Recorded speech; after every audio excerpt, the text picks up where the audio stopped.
खुदावंद यीशु मसीह के बाबरकत और जलाली नाम में नाजरीन एक बार फिर आप सबको खुशामदीद कहते हैं आपके अपने पसंदीदा प्रोग्राम मिरातुन्निसा में। और उम्मीद करते हैं नाजरीन कि आप सब बिल्कुल ठीक होंगे, खुश और मुतमईन होंगे। मैं ये भी जानती हूँ नाजरीन के बेइंतहा महंगाई, बेइंतहा मईशत की प्रॉब्लम, बहुत सारी मुश्किलात हमारी ज़िंदगियों में हर रोज़ चली आ रही हैं। मगर मैं ये भी जानती हूँ कि अगर आप खुदावंद में मसरूर हैं, मुतमईन हैं और खुदावंद पर ईमान रखते हैं तो ये मुश्किलात तो रहेंगी, मगर आपको उस तौर पर परेशान नहीं कर पाएंगी जिस तौर पर दूसरे लोगों को परेशान कर सकती हैं। ईमान है कि खुदावंद हमारे ईमान को और मजबूत करे और हमें हर घड़ी हर पल अपने पर तवक्कल करने का फजल अता करे। खुदावंद करे कि हमारी ज़िंदगी में जो ये मुश्किलात हैं ये जल्द अज जल्द हमारे ख़ानदानों से दूर हो, और अगर ये रहती हैं तो हम खुदावंद में मजबूत रहें और इस मुश्किल में से हम आसानी के साथ गुजर कर खुदावंद यीशु मसीह के नाम को जलाल देने वाले हों। आपके प्रोग्राम में आपको भी वेलकम करते हैं और साथ ही सिस्टर को भी वेलकम करते हैं। सिस्टर आपको वेलकम करते हैं और खुदावंद की शुक्रगुजारी करते हैं कि आप हमारे दरमियान मौजूद हैं और आप ठीक हैं, खैरियत से हैं, फैमिली ठीक है आपकी? जी, खुदावंद का शुक्र है, मैं बिल्कुल ठीक हूँ, सब ठीक ठाक हैं और बहुत खुशी हुई कि मैं दोबारा यहाँ आई हूँ खुदावंद के कलाम को आगे पहुँचाने के लिए। Thank you sister. और सिस्टर आप भी वाकिफ़ हैं, नाज़रीन के साथ ज़रूर शेयर करती चलूँगी कि नाज़रीन हमने गुज़िश्ता एक छोटी सी सीरीज़ का आगाज़ किया है, उसी को ही कंटिन्यू करेंगे आज हम कि मजहबी तालीम और दुनियावी तालीम में क्या फ़र्क है। ये हमारी सीरीज़ का नाम है। मगर आज हम बात करेंगे वालिदैन और बच्चों के हवाले से कि वालिदैन की क्या क्या ज़िम्मेदारी है, बच्चों की क्या ज़िम्मेदारी है। गुज़िश्ता प्रोग्राम्स में हमने बहुत खूबसूरती के साथ सिस्टर के साथ मिलकर सीखा था और कोशिश की थी कि आप तक उन बातों को पहुंचा सके जिनकी वजह से हमारी फैमिली मुश्किल का शिकार है, हमारे बच्चे उस तौर पर खुदा के कलाम को नहीं जान पा रहे जिस तौर पर खुदावंद की मर्जी है कि खुदावंद के बच्चे खुदावंद में मजबूत हों।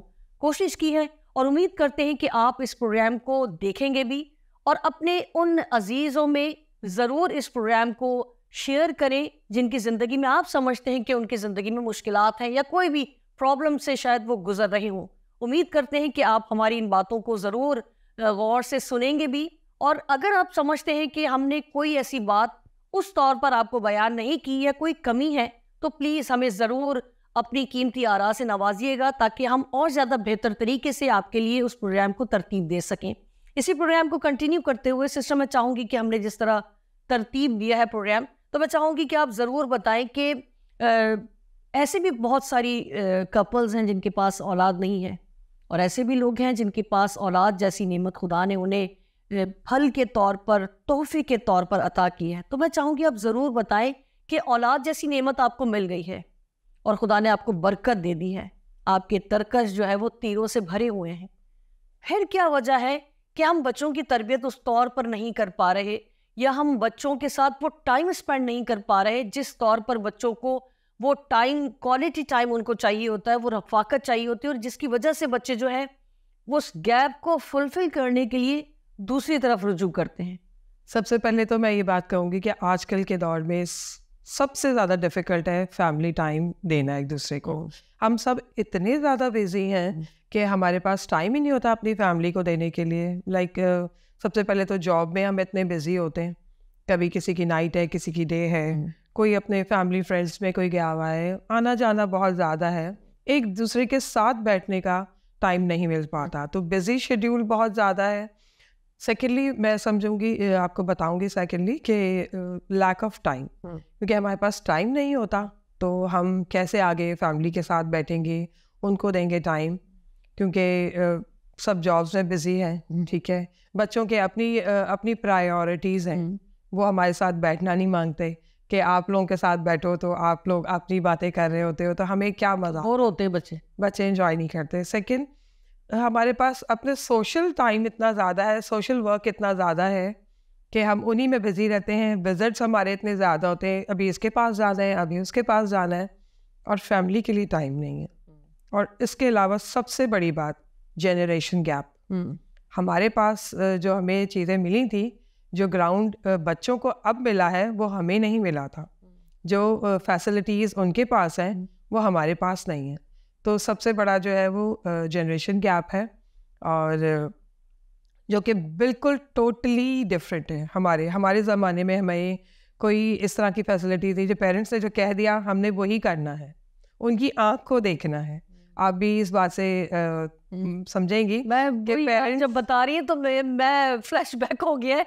मैं वही सोच रही हूँ, जब आप ये जनरेशन गैप की बात कर रही हैं तो मैं यही सोच रही हूँ कि हमारे टाइम पर भी जो है माँ बाप ने जो कह दिया वो कह दिया, और कभी इख्तिलाफ भी नहीं किया हमने।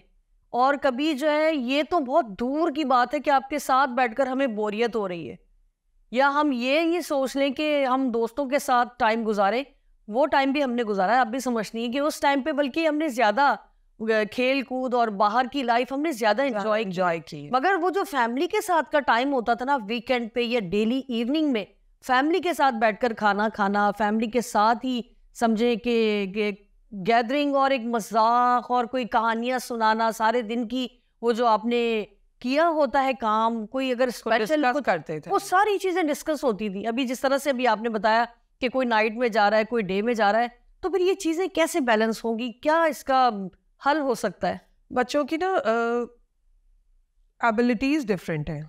एक आपका बच्चा जो है वो कहेगा मुझे ये काम करना है, दूसरा कहेगा नहीं मुझे तो ये करना ही नहीं है, मुझे तो ये काम करना है।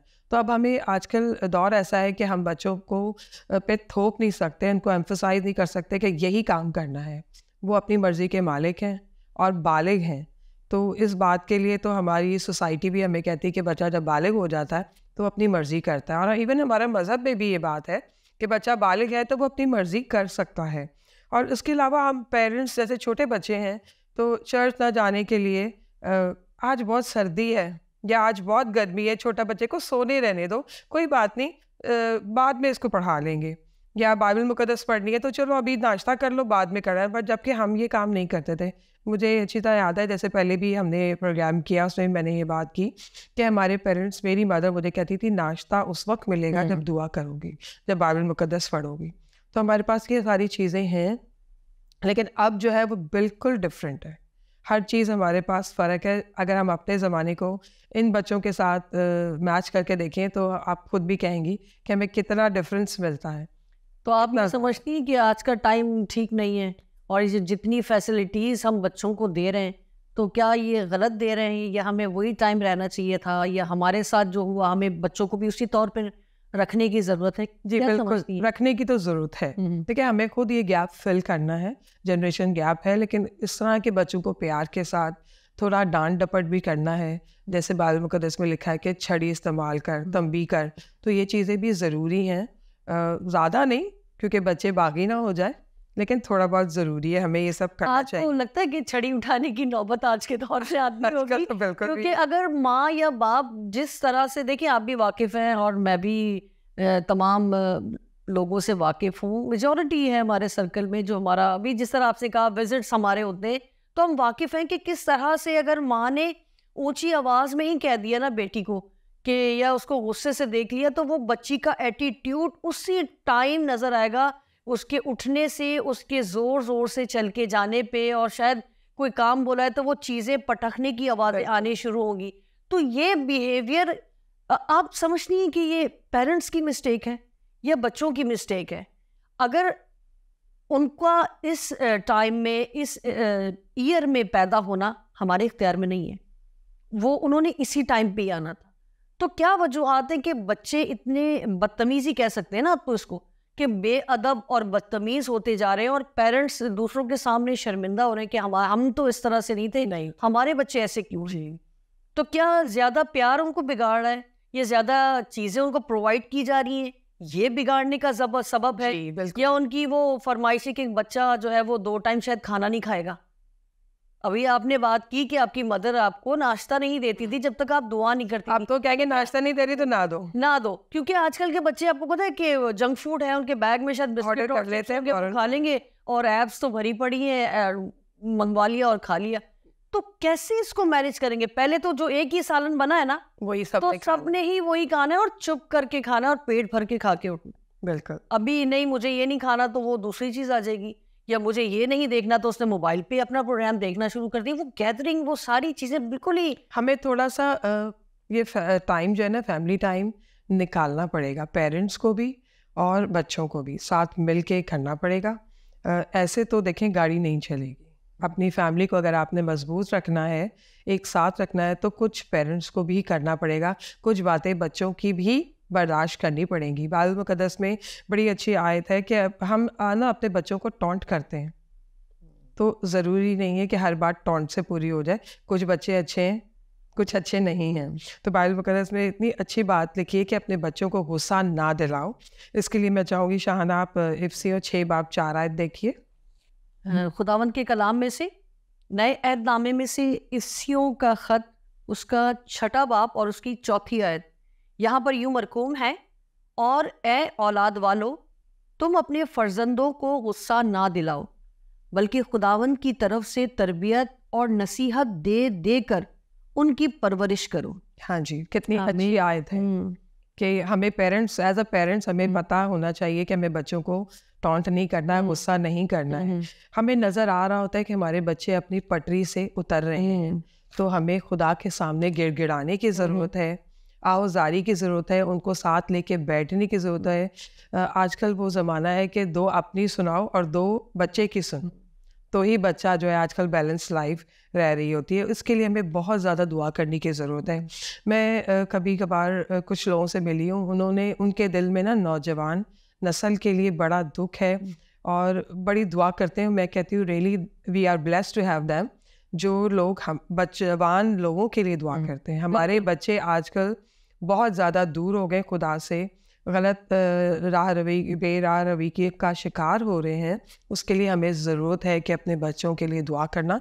मैं अपने बच्चों के लिए नहीं, दूसरे अपनी कौम के बच्चों के लिए। अगर हम नहीं दुआ करेंगे तो कौन दुआ करेगा? उससे हमें भी ब्लेसिंग मिलेगी और हमारे बच्चों को भी ब्लेसिंग मिलेगी। तो हमें ज़रूरत है इस चीज़ पे ज़ोर देने के लिए। आगे ऐसे लोग ढूंढने चाहिए जो हमारे बच्चों के लिए दुआ करें। उसके लिए अगर आप, एक और बड़ी अच्छी बात लिखी है बाइबल में कि हमें अपने बच्चों को ट्रेन करने की ज़रूरत है, खबरगिरी करनी है। तो बच्चा जहाँ जा रहा है जाने दो, नो, हमें नज़र रखनी है। बड़ी अच्छे वो एक कोट है कि बच्चे को खिलाओ तो सोने का नवाला, लेकिन रखो शेर की निगाह। तो हमें खबरगिरी करनी है। तो इसके लिए पहला तिमोथेयुस 5:8 आयत देखिएगा जी। यहाँ पर लिखा है, अगर कोई अपनों और ख़ास कर अपने घराने की खबरगिरी ना करे तो ईमान का मुनकिर और बेईमान से बदतर है। जी, कितनी ज़बरदस्त आयत है ये। सॉरी टू से, ये मुझे लगता है लीडरशिप के लिए भी ये हवाला है। जो खादमीन हैं, जो सरपरस्त हैं, उनके लिए भी है, क्योंकि अक्सर हम देखते हैं कि ज़्यादातर जो हमें लगता है कि बच्चे ठीक नहीं हैं या इनकी तरबियत में कहीं ना कहीं कमी है, वो हमें खादमों के बच्चे ही लगते हैं। क्योंकि अभी अभी आपने जिस तरह से बात की है कि सॉरी अगर मेरी बात किसी को बुरी लगे तो मेरा मकसद किसी की भी दिल आज़ारी करना नहीं है, मगर हम अगर सिर्फ खूबियों की ही बात करें तो मैं समझती हूँ कि ये नाइंसाफ़ी होगी। हमें अपनी खामियों पर भी निगाह करने की ज़रूरत है, क्योंकि हम सब ये बात बखूबी जानते हैं कि कामिल सिर्फ एक ही ज़ात है और वो है खुदावंद यीशु मसीह की। जितने भी उनके बाद आएंगे, आए हैं और आते रहेंगे, उन सब में कमियां, कमज़ोरियां, खामियां ज़रूर होंगी। तो हम तो इंसान हैं और इंसानों से ये गलतियां होती हैं।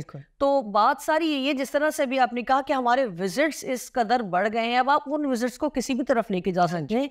फैमिली गैदरिंग्स हो सकती है, शायद जो खादिम है जिनकी रोज़ की कमिटमेंट्स होती है और घराने में विजिट करना, दुआ करना, मैं इस बात से बिल्कुल इनकार नहीं कर रही, बल्कि बहुत अच्छी बात है। मगर बात वही आती है कि क्या वो अपने घराने की खबरगिरी करता है?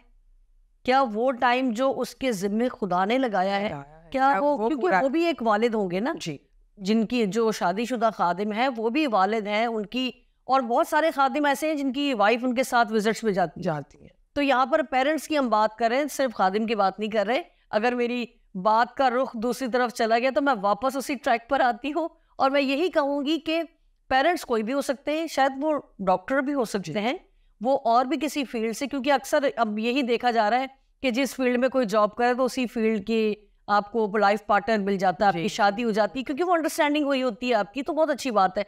मगर फिर वही बात है, अगर दोनों की टाइमिंग सेम है तो फिर बच्चा सफ़र कर रहा है। बच्चे के लिए आप क्या कर रहे हैं?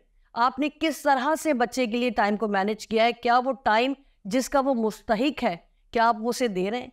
क्योंकि उसको दुनिया में लाने के लिए आपने बड़ी कोशिशें की हैं, शायद औलाद नहीं हो रही थी, आपने बहुत दुआएं भी करवाई हैं, मगर उन दुआओं का जवाब जब आपको मिल गया है तो फिर आपने किस तरह से उनके साथ टाइम गुजारा है? क्योंकि मैं अगर यहाँ पर बात करूँ और आप भी इससे मुत्तफिक होंगी, इसराइली माओं की अगर मैं बात करूँ, तो जब उनको ये पता ही चलता था कि वो उम्मीद से हैं, वो प्रेग्नेंट हैं, उसी टाइम से ही फर्स्ट मंथ से ही वो अपने बच्चे की तरबियत करना शुरू कर दिया। बिल्कुल। और ये कबल वक्त पैदाइश से पहले की तरबियत है, और इस पर मैंने एक प्रोग्राम किया है, वो भी बहुत ज़बरदस्त प्रोग्राम है, खुदा ने चाहा बहुत जल्द नाज़रीन को देखने को मिलेगा कि पैदाइश से पहले की तरबियत कौन सी है। और ये बात हमने जब कर रहे थे तो मैं भी थोड़ी हैरान हो रही थी, क्योंकि ये बात लोगों के लिए नहीं है। अक्सर हम सुनते हैं कि आपने बच्चे की तरबियत कैसे की है, क्योंकि वो दुनिया में आ चुका हुआ है, और जो दुनिया में नहीं आया उसकी तरबियत कैसे करनी है। फिर हमने कलाम मुकद्दस से इस पर बातचीत की। तो मैं चाहूँगी कि जब आपको पता चल जाए कि आप हामला हैं, आप उम्मीद से हैं, खुदा आपको बरकत देने को है, तब से ही आप माँ बन चुकी हैं और तब से ही आपने अपने बच्चे की परवरिश करनी है। जो आप करेंगे वही आपका बच्चा करेंगे। अभी आप पे डिपेंड करता है आप क्या करें, कैसे कर। और हम सब वाकिफ़ हैं इसराइली माओं की एटीट्यूड से, उनकी लाइफ स्टाइल से, कि वो किस तरह अपने आप को उस बच्चे के लिए जो है ना वक्फ कर देती थी, और बाद में तो फिर क्या ही सूरमा पैदा होते हैं और क्या ही ज़बरदस्त खुदा के खादिम। जी सिस्टर, मैं इसी तरह तरबियत की बात हुई है, तो तरबियत के लिए हम अपनी एक आयत देखते हैं, इंसाल 22 बाब 6 आयत। जी, खुदावंद के कलाम में लिखा है, लड़के की उस राह में तरबियत कर जिस पर उसे जाना है, वो बूढ़ा होकर भी उससे नहीं मुड़ेगा। आमीन। तो हमें we need to train our children, बच्चों के साथ बैठने की ज़रूरत है, उनको समझाने की ज़रूरत है। 10 दफ़ा बोलेंगी ना तो शायद एक दफ़ा उसको समझ आएगी। तो हमारा काम ही यही है कि हम बोलते रहें। एक पत्थर पे भी चोट बार बार दी जाती है ना, तो उसमें भी फ़र्क पड़ता है। तो ये तो औलाद है हमारी, जिसके लिए हम सब कुछ करते हैं, कमाते ही उन्हीं के लिए। तो हमें चाहिए बार बार उसको बोलें, उसको किसी टाइम तो समझ आएगी ना कि बाइबल मुकद्दस पढ़नी है, दुआ करनी है। और जब हम अपने बच्चों के लिए दुआ करेंगे ना, तो हमें फिर उसका फल भी मिलता है। और हमारे मैं समझती हूँ कि दादा दादी का या नाना नानी का किरदार भी बहुत ज़्यादा है, बहुत अहम है, ख़ासतौर पे वो जो जॉइंट फैमिलीज़ में रहते हैं। तो दादा दादी जो है ना, नाना नानी का काम बहुत है। इसके लिए आप देखिएगा योएल 2 बाब 28 आयत। खुदावन के कलाम में लिखा है, और इसके बाद मैं हर फर्द बशर पर अपनी रूह नाजिल करूँगा, और तुम्हारे बेटे बेटियां नबूवत करेंगे, तुम्हारे बूढ़े ख्वाब और जवान रोया देखेंगे। हाँ जी, हम अपने बेटे और बेटियों को तरबियत देंगे, उनको ट्रेन करेंगे, तो आगे हमें फल मिलेगा। तो हमें बहुत मेहनत करनी है इस टारगेट को पूरा करने के लिए। इसी तरह आप देखिए बाइबल मुकद्दस में लिखा है कि औलाद जो है वो जैतून के पौधों की मानंद है। तो ज़बूर 28 उसके 3 आयत में देखें। ज़बूर 128 उसकी 3री आयत, खुदावंद के कलाम में लिखा है, तेरी बीवी तेरे घर के अंदर मेवादार ताक की मानंद होगी, और तेरी औलाद तेरे दस्तरखान पर जैतून के पौधों की मानंद। आमीन। तो यहाँ देखिए आदमी का जिक्र हो रहा है, क्या तेरी बीवी, तो आदमी, बीवी और बच्चे, इन सब की एक बॉन्डिंग होनी चाहिए। साथ मिलके बैठेंगे तो क्यों नहीं हमारे बच्चों की तरबियत होगी, और क्यों वो दूसरी तरफ चले जाएंगे। तो हमें इस सब चीज़ों को देखना है और खुदावन की बरकत हासिल करनी है कि हम अपने बच्चों के लिए क्या क्या कर सकते हैं। ये सब सीखना है हमें। हम खुद सीखेंगे तो आगे अपने बच्चों को दिखाएंगे। थैंक यू सिस्टर, बहुत ज़बरदस्त और डिटेल्ड में हमने इस पर गुफ्तगू की। मैं चाहूँगी सिस्टर ये भी ज़रूर बताएं कि अभी हमने बात की थी कि बच्चे हैं, उसके बावजूद भी हम उनकी ख्याल नहीं रख पा रहे हैं, उनकी तरबियत नहीं कर पा रहे। अब मैं चाहूँगी कि ये भी आप ज़रूर बताएं कि वालिदैन के होते हुए उनके साथ उनकी बॉन्डिंग भी है, उनके साथ उनकी रफ़ाकत भी होगी, कहीं ना कहीं तो होगी। उसके बावजूद बच्चे भटक जाते हैं, बिगड़ जाते हैं, इवन इस कदर भी बिगड़ जाते हैं कि फिर माएँ जो हैं शायद जॉब कर रही थी, शायद इसलिए टाइम नहीं दे पाई, वो जॉब भी छोड़ देती हैं, फिर बच्चे को टाइम देती हैं। तो उसके बाद फिर इन सब चीज़ों का क्या फ़ायदा कि वालिदैन के होते हुए भी बच्चे बिगड़ते हैं। तो इसकी क्या वजूहात हो सकती हैं? देखिए, मिसाली किरदार की बात की है तो मैं ये समझती हूँ कि बिल्कुल मिसाली किरदार बन सकते हैं पेरेंट्स। हम बच्चे जब छोटे होते हैं ना तो जो मदर कर रही होती है ना वैसे ही करते हैं, फादर जैसे कर रहा होता है, जो टाइम ज़्यादा पेरेंट दे रहा होता है तो जैसे एक्शंस वो करते हैं इवन बच्चे वही एक्शंस करते हैं। तो बच्चे बालिग होने तक ना तो पेरेंट्स के कंट्रोल में होते हैं, जब बालिग हो जाते हैं तब तक वो अपनी मर्जी करते हैं। तो उसके लिए जो है पेरेंट्स, तो देखिए हर पेरेंट कभी भी अपने बच्चे को गलत नहीं सिखाएगा। पेरेंट्स तो चाहते हैं हमारे बच्चे अच्छे हों, आगे बच्चों का भी काम है कि वो पेरेंट्स के साथ थोड़ा सा, मैं ज़्यादा नहीं कहती कि बच्चे ज़्यादा करें, लेकिन चलो थोड़ा बहुत तो अपने पेरेंट्स की बात सुने। और आजकल मैं समझती हूँ कि खुदावंद का शुक्र है वो पेरेंट्स बहुत ही खुश नसीब होंगे जिनके बच्चे उनकी बात सुनते हैं। आप समझती हैं कि पेरेंट्स ठीक होते हैं और बच्चे ही समझे कि उनको ही सिखाने की ज़रूरत थी कि कभी कभी पेरेंट्स को काउंसलिंग की ज़रूरत नहीं होती? बिल्कुल ज़रूरत होती है। जैसे हमारे यहाँ फादर जो है वो खुद ड्रिंक करके बैठे होते हैं, तो फिर वो बच्चे को कैसे मना करेंगे? फादर सिगरेट पी रहे होते हैं, वो बच्चे को कैसे मना करेंगे जब आप खुद ही गलत काम कर रहे हैं? तो उसके लिए हमें खुद एक बच्चों के आगे रोल मॉडल बनना है। जब पेरेंट्स ही रोल मॉडल नहीं होंगे तो बच्चा तो गलत काम पे जाएगा, गलत ट्रैक पे जाएगा। तो उसके लिए हमें बाइबल मुक़द्दस में दो बहुत ज़बरदस्त हमें लोग मिले, जिसके लिए सबसे पहले मैं आपको एली काहिन के बारे में बताऊंगी। एली काहिन के जो बच्चे थे वो उसकी बात नहीं सुनते थे, हालांकि वो खुद बहुत अच्छा था, खुदा परस्त आदमी था, लेकिन उसने अपने बच्चों की तरफ ज़्यादा ट्रेनिंग नहीं की, उसकी तरफ ज़्यादा तरबियत नहीं दी है, और बच्चे जो है वो उसकी तरह नहीं बन सके। और दो बेटे थे आपको पता है, और इसी तरह था कि वो गोश्त का हिस्सा जो वो जब लोग अपनी कुर्बानियाँ गुजरानते थे तो वो गोश्त का हिस्सा ले लेते थे जानबूझ के, अच्छा वाला पीस दे दो, वो कहते थे हम अपनी इसकी कुर्बानी गुजराल लें, तो फिर तुम जो मर्जी चाहे जो पीस लेना है, जो हिस्सा लेना है वो ले लेना। लेकिन वो ज़बरदस्ती गोश्त का हिस्सा पहले ही ले जाते थे। और फिर दूसरा ये कि औरतों के साथ हमने देखा है कि वो बुरा सलूक भी करते थे। तो कहने को कितना बड़ा काहिन था, और उसके बच्चे जो थे वो उसकी तरह नहीं बन सके। इसके लिए आप देखें पहला सैमुएल 2 बाब 12 से 17 आयात।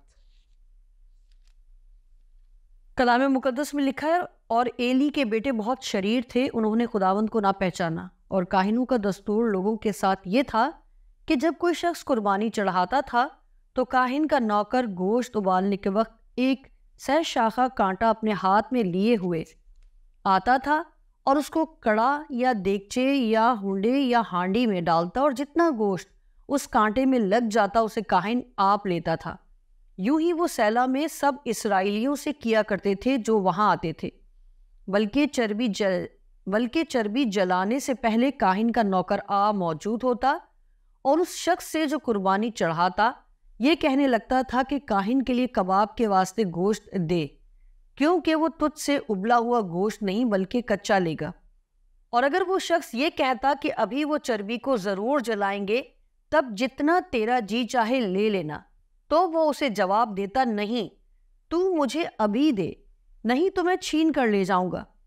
सो उन जवानों का गुनाह खुदावंद के हुजूर बहुत बड़ा, क्योंकि लोग खुदावंद की कुर्बानी से घिन करने लगे थे। आप ये सोचती हैं कि क्या एली ने उसको सिखाया था अपने बच्चों को? नहीं ना, एली ने तो ये चीज़ें नहीं सिखाई होंगी। इसी तरह कोई भी माँ बाप नहीं चाहता कि हमारे बच्चे गलत ट्रैक पे जाएं, गलत बात सीखें। लेकिन ये कि उसके बच्चे शरीर थे तो उसके बाप को चाहिए था उनको तंबी करना, उनको सिखाना, लेकिन वो नहीं सिखा पाया। तो बाप तो बहुत मिसाली किरदार था, लेकिन बच्चे उसके किरदार को समझ नहीं सके, उसकी तरबियत को आगे नहीं कंटिन्यू कर पाए। यहाँ पर ये भी कह सकते हैं कि उसने अपने बच्चों की तरबियत नहीं की, बल्कि जो बच्चा उसके सुपुर्द किया गया था उसकी तरबियत उसने बेहतरीन जी। इसके अलावा एक और मैं आपको बताऊंगी, सैमुएल का आप देखें तो ये सैमुएल के दो बेटे थे, योएल और अबिया। अबिया जो था वो काजी था, और बाप की तरबियत पर वो नहीं चल पाए। बाप कितना ज़बरदस्त था, इतना बड़ा सूरमा था, और दुनियावी चीज़ों में लगे रहे, खुदा की बात नहीं की, रिश्वत ली, इंसाफ को ख़राब किया, और फिर आखिरकार क्या हुआ, जंग में गए और वहाँ दोनों मर गए। तो उसके लिए आप देखें पहला सैमुएल 8 बाब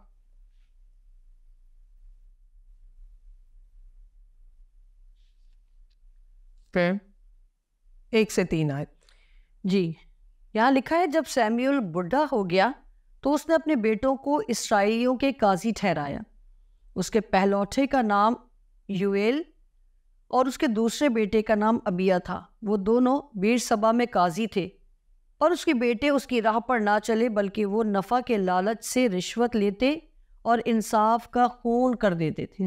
कितना क्लियरली लिखा है। तो अब इसमें आप क्या समझती हैं कि बाप क्या कि किरदार नहीं था, मिसाली किरदार था ना? कितना अच्छा कि लोग उसकी इतनी बड़ी बड़ी बातें उसकी सुनाते हैं। हम भी बच्चों को संडे स्कूल में स्टोरीज बताते हैं, लेकिन बच्चे उसकी राह पे नहीं चल पाए। इसी तरह मैं चाहूँगी पेरेंट्स के लिए एक स्टोरी है, जो स्टोरी मेरी मदर ने मुझे सुनाई थी, और मैं वो चाहूँगी कि वो उसको कन्वे करूँ, आप तक बताऊँ कि एक बच्चा था, वो बचपन से ही चोरी करता था। जैसे स्कूल में बच्चे आते हैं, उनके पास बैग में कभी पेंसिल पेन चले जाता है, तो कुछ अच्छी मदर्स जो हैं वो हमारे पास वापस आती हैं, मिस ये मेरे बच्चे का नहीं था, ये गलती से ले आया, और उस बच्चे को बोलते हैं, या फिर वो कभी कभी वो बच्चा खुद आके कहता है मिस मेरा नहीं था। तो ये मदर का काम है। इसी तरह जब बच्चा चोरी करता था तो उसकी माँ उसे कुछ नहीं कहती थी, उसे पता था कि वो चोरी कर रहा है, लेकिन वो चोरी के लिए कुछ कहती नहीं। करते करते वो बड़ा हो गया, वो आदत उसकी इतनी पक्की हो गई कि वो बड़े बड़े डाकुओं में शामिल हो गया और बहुत ज़्यादा लूट मार करता था। एक दफ़ा ये हुआ कि उसको पकड़ लिया गया। जब जेल में डाला गया तो उससे पूछा गया कि अब तो तू मर जाएगा, क्योंकि तूने कई सालों से तू ये हरकत करता रहा। तो उससे पूछा गया तुम्हारी आखिरी ख्वाहिश क्या है? उसने कहा मैंने अपनी माँ से मिलना है। तो सबके जहन में हुआ कि माँ से मिलना है, बड़ा प्यार होगा उसको अपनी माँ से, लेकिन वो प्यार नहीं था। जब वो उसकी माँ से मिलने आई तो माँ भी बड़ी दुखी थी। तो उसने कहा माँ मैं तेरे कान में कुछ कहना चाहता हूँ। माँ जब पास आई तो उसके कान पे काट लिया अपनी माँ को, और माँ तकलीफ से रह गई कि ये क्या किया है तूने मुझे। तो फिर उस वक्त उस बच्चे ने कहा ये मेरी माँ की गलती है कि मेरी माँ बचपन में अगर मुझे समझाती कि मैंने ये गलत काम किया है तो मैं आज इस नौबत पे ना होता। तो हमें पेरेंट्स, एज अ पेरेंट हमें अपने बच्चों की तरबियत करनी है, बिल्कुल वैसे ही जैसे बाइबल मुकद्दस में इसका जिक्र है। आखिर में नाजरीन, प्रोग्राम फिर से मैं कहूँगी कि अभी बाकी है, क्योंकि अभी बहुत सारी गुफ्तगू है। अभी हमने ये भी सीखना है कि हमें बच्चों की तरबियत के लिए और पेरेंट्स को अपने लिए क्या क्या करने की ज़रूरत है। नेक्स्ट प्रोग्राम में मिलते हैं, और भी बहुत सारी बातें आपके साथ शेयर करेंगे, और सिस्टर को फिर से एक बार वेलकम करेंगे। फिर मिलेंगे आपसे अगले प्रोग्राम में। इसी को कंटिन्यू करते हुए इजाज़त दीजिए। खुदा हाफिज़।